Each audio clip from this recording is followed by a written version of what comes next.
రక్షకుడైనటువంటి యేసుక్రీస్తు వారి పేరిట ప్రేమపూర్వకమైన వందనాలండి. చాలామంది దేవుడిని ఎలా ఆరాధించాలో తెలియక వాళ్ళకిష్టమైనటువంటి పద్ధతులను క్రైస్తవ్యంలో క్రియేట్ చేస్తున్నారు. ప్రియులారా, ఎలా దేవుణ్ణి ఆరాధించాలి అని వాక్యాన్ని గనక మనం అడిగినట్లయితే దేవుడు స్పష్టంగా ఒక విషయాన్ని మనతో తెలియజేస్తున్నారు. అది మనం గమనించినట్లయితే యోహాను సువార్త 4 అధ్యాయము 24 వచనం మనం చూద్దాం. దేవుడు ఆత్మ గనుక దేవుడు ఆత్మ గనుక ఆయనను ఆరాధించువారు ఆయనను ఆరాధించువారు ఆత్మతోనూ ఆత్మతోనూ సత్యముతోనూ సత్యముతోనూ ఆరాధింపవలెనను. ఆరాధింపవలెను. స్పష్టంగా దేవుడు చెప్తున్నారండి. కానీ చాలామంది ఎక్కడ ఆగిపోయారంటే, వాళ్ళకిష్టం వచ్చినటువంటి పద్ధతులు, వాళ్ళకి నచ్చినటువంటి విధానాలు సంఘంలో క్రియేట్ చేసి, ఇదే దేవుణ్ణి ఆరాధించటం అని ఒక నూతన ఒరవడిని సృష్టిస్తున్నట్టుగా సాతానుకి ఇష్టమైన బిడ్డలుగా నేటి కాలంలో ఎంతోమంది మారిపోతూ ఉన్నారు. కొంతమందైతే పాటలు పాడే దగ్గరే ఆగిపోతున్నారు. ఇంకొంతమంది కేవలం ఆరాధన పేరుతోటి నుంచొని కృతజ్ఞతాస్తుతులు చెల్లించే దగ్గరే ఆగిపోతున్నారు. ఇంకొంతమంది బైబిల్‌లో లేనటువంటి ఒక విధానం తీసుకొచ్చి డాన్సులు వేయటమే దేవుణ్ణి ఆరాధించడం అని క్రియేట్ చేసి చెప్తున్నారు.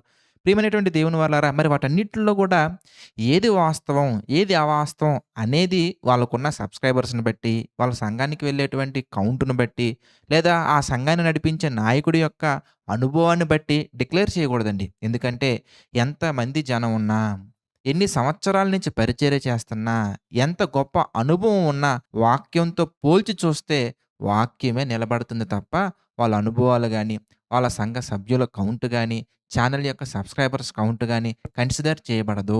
మరి బైబిల్‌లో ఏమనుంది అని మనం ఆలోచించినట్లయితే, దేవుడిని ఆరాధించే విధానం క్లియర్‌గా చెప్తున్నారండి. ఎందుకంటే పాత నిబంధనలో ఉన్నటువంటి సిస్టమ్ ప్రకారం మనం వెళ్ళాల్సినటువంటి అవసరం లేదని బైబిల్‌లో ఎన్నో సందర్భాల్లో మనకు కనబడుతుంది. ఒకవేళ మీరు గనక పాత నిబంధన ప్రకారంగానే వెళ్ళాలని మీరంటే గనక, అప్పుడు మనం బలులు గూడా ఇవ్వాలి. అప్పుడు మనం పస్కా పండగ గూడా పాటించాలి. అప్పుడు మనం సున్నతైన ఆచారం గూడా పాటించాలి. అప్పుడు మనం విశ్రాంతి దినాన్ని గూడా పాటించాలి. అప్పుడు మనము పాత నిబంధనలు ఎన్ని పండుగలైతే ఉన్నాయో, ఆ పండుగలన్నీ చేయాలి. పాత నిబంధనలో ప్రస్తావించబడినటువంటి బలులన్నీ అర్పించాలి. పాత నిబంధనలో ప్రస్తావించబడినటువంటి ప్రతి సిస్టమ్ గైకొనాలి.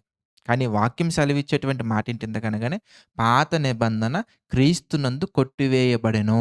కొరింథీయులకు రాసినటువంటి రెండో పత్రిక మనం ఆలోచించినట్లయితే, మూడవ అధ్యాయం మనం గమనించినట్లయితే 14వ వచనం మనం చూద్దామండి. మరియు మరియు వారి మనసులు వారి కఠినములాయెను గనుక మనసులు కఠినములాయెను కనుక నేటి వరకును నేటి వరకును పాత నిబంధన చదవబడినప్పుడు పాత నిబంధన చదువుతున్నప్పుడు అది క్రీస్తునందు అది కొట్టివేయబడినని క్రీస్తునందు కొట్టివేయబడినని వారికి వారికి తేటపరచబడక తేటపరచబడక ఆ ముసుకే నిలిచియున్నది. ఇంకా ఆ ముసుగులోనే ఉండిపోయారు.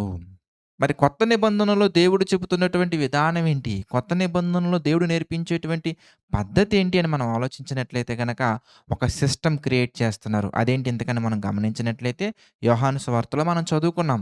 4 అధ్యాయము 24 వచనం మనం చూస్తే, దేవుడు ఆత్మ గనుక ఆయనను ఆరాధించువారు ఆత్మతోనూ సత్యముతోనూ ఆరాధించాలి. సత్యం అనగానే మరలా మనకి సమాజంలో కనిపించేటువంటి డిక్షనరీలో ఉన్నటువంటి పదాలను బట్టి మనం వెళ్ళకూడదండి.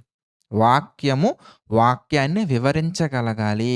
Scripture must and should explain scripture. అంతేగాని మరి ఏదో కామెంటరీ బుక్స్‌లోకి వెళ్ళిపోయో, లేదంటే గనక ఎక్కడో మరి ఎవరో మాట్లాడేటటువంటి మాటలను బట్టో మనం వెళ్ళకూడదండి. మనం ప్యూర్‌గా బైబిల్ మీదే ఆధారపడాలి. మరి సత్యము అనగా ఏంటి ఇంతకి? యోహాను సువార్త 17వ అధ్యాయం మనం గమనించినట్లయితే 17వ వచనం మనం చూద్దాం. సత్యమందు వారిని ప్రతిష్ఠిత చేయము. సత్యమందు వారిని ప్రతిష్ఠిత చేయము. నీ వాక్యమే నీ సత్యము. వాక్యమే సత్యము. ఇప్పుడు ఈ మాటను మనం అక్కడ పెట్టి ఆలోచించినట్లయితే, దేవుడు ఆత్మ గనుక ఆయనను ఆరాధించువారు ఆత్మతోనూ అనగా పరిశుద్ధాత్మతోనూ, సత్యముతోనూ అనగా వాక్యముతోనూ ఆరాధించాలి. మనం ఆరాధన చేయటం ద్వారా దేవుడికి ఏమొస్తుంది ఎంతకనగానే, ఆయనను మహిమపరుస్తామండి. ఆయనకు కృతజ్ఞతాస్తుతులు చెల్లిస్తామండి. ఆయన్ని ఘనపరుస్తామండి. అందుకే మరి కొత్త నిబంధనలోకొచ్చేసరికల్లా సిస్టమ్ అంతా అప్‌డేట్ అయిపోయిందండి. వాక్యాన్ని మనం చదువుకుంటున్నప్పుడు కాలాన్ని బట్టి మనం చూడగలగాలి. కొత్త నిబంధనలో దేవుడు మనకి చెప్పేటువంటి మాట ఒకసారి మీరు గమనించారనుకోండి, మొదటి యోహాను పత్రికలోకి మనం వెళ్దాం. మొదటి యోహాను పత్రిక మనం ఆలోచించినట్లయితే, మూడో అధ్యాయంలో 18వ 18వ వచనం మనం చూద్దాం. చిన్నపిల్లలారా చిన్నపిల్లలారా మాటతోనూ నాలుకతోనూ కాక అనగా పాటలతోటి, స్తుతులతోటి కాక, అంటే క్రియతోనూ పాటల దగ్గర, స్తుతుల దగ్గర ఆగిపోకూడదండి. మాటతోటి, నాలుకతోటి కాక క్రియతోనూ క్రియతోటి, సత్యముతోనూ సత్యముతోటి ప్రేమింతుము. ప్రేమించాలి. పాటలతోటి దేవుణ్ణి స్తుతించాలి. మాటలతోటి దేవుణ్ణి స్తుతించాలి. అక్కడతో మాత్రం ఆగిపోకుండా క్రియతోటి, సత్యముతోటి ప్రేమించాలి. అంటే నీ ప్రేమ క్రియలలో కనిపించాలి. ప్రభువా నీకు స్తోత్రాలయ్యా! మరి మీరు మాత్రమే ఆరాధనకు యోగ్యుడయ్యా అంటున్నాం. మరి క్రియలలోకొచ్చేసరికి మాత్రం ధనాన్ని గూడా ఆరాధిస్తున్నాం. అందుకే బైబిల్‌లో రాయబడినటువంటి మాట ధనాపేక్ష అయినటువంటి విగ్రహారాధన అంటారండి.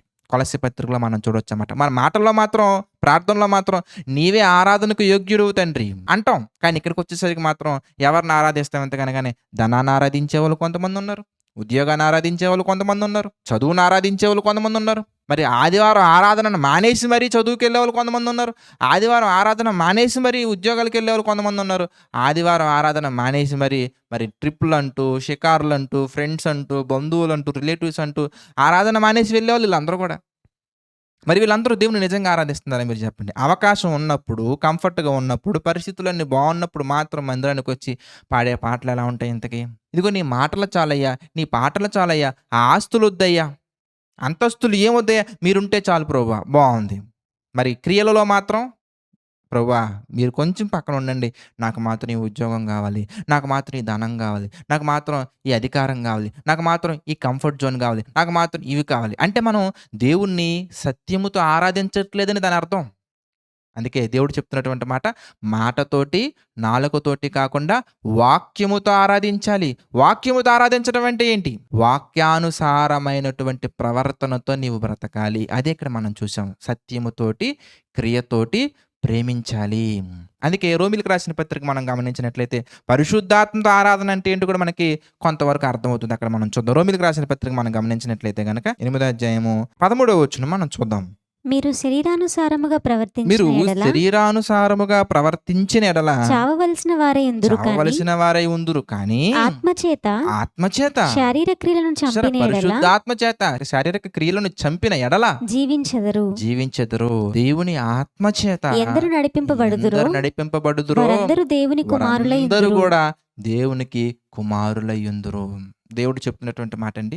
మరి మారు మనసు అక్కరలేని 99 మంది నీతిమంతుల కంటే మారు మనసు పొందు ఒక్క విషయమై ఆయన సంతోషిస్తారు. పరలోకంలో ఆనందం. అంటే మీరు దేవుణ్ణి ఆరాధించటం అన్నా, దేవుణ్ణి మహిమపరచటం అన్నా, దేవుణ్ణి సంతోషపరచటం అన్నా, దేవుణ్ణి ఆనందింపజేయటం అన్నా, దేవుణ్ణి స్తుతించటం అన్నా డెఫినిషన్స్ అనేవి అప్డేట్ అయిపోయాయి.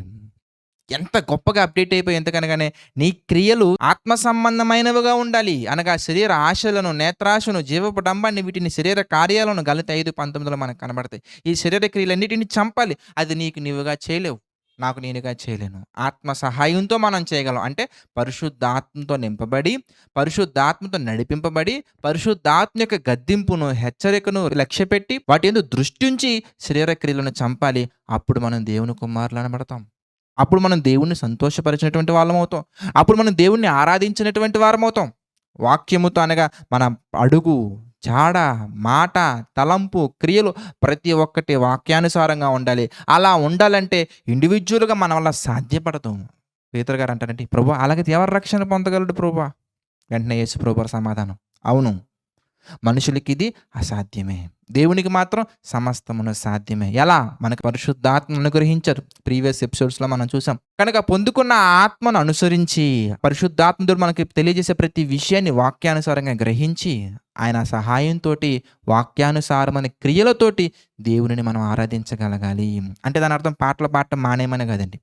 అంటే దాని అర్థం ప్రార్థనలో దేవునికి స్తుతులు చెల్లించడం మానేయమని కాదండి. ప్రార్థనలో కృతజ్ఞతాస్తుతులు చెల్లించాలి. అలాగే పాటల ద్వారా దేవుణ్ణి ఆరాధించాలి. డాన్సుల ద్వారా కాదండి. డాన్సుల ద్వారా దేవుణ్ణి ఆరాధించమని మనకి ఎక్కడా కనిపించదండి. ఒకవేళ మీకు ఆ సందేహం ఉంటే నేను మిమ్మల్ని అడిగే ప్రశ్న ఏంటంటే, మరి పాత నిబంధన గ్రంథంలో దావీదు గారిని ఎగ్జాంపుల్ తీసుకుంటున్నారు. కానీ మనం పాటించాల్సింది యేసుక్రీస్తు వారినండి.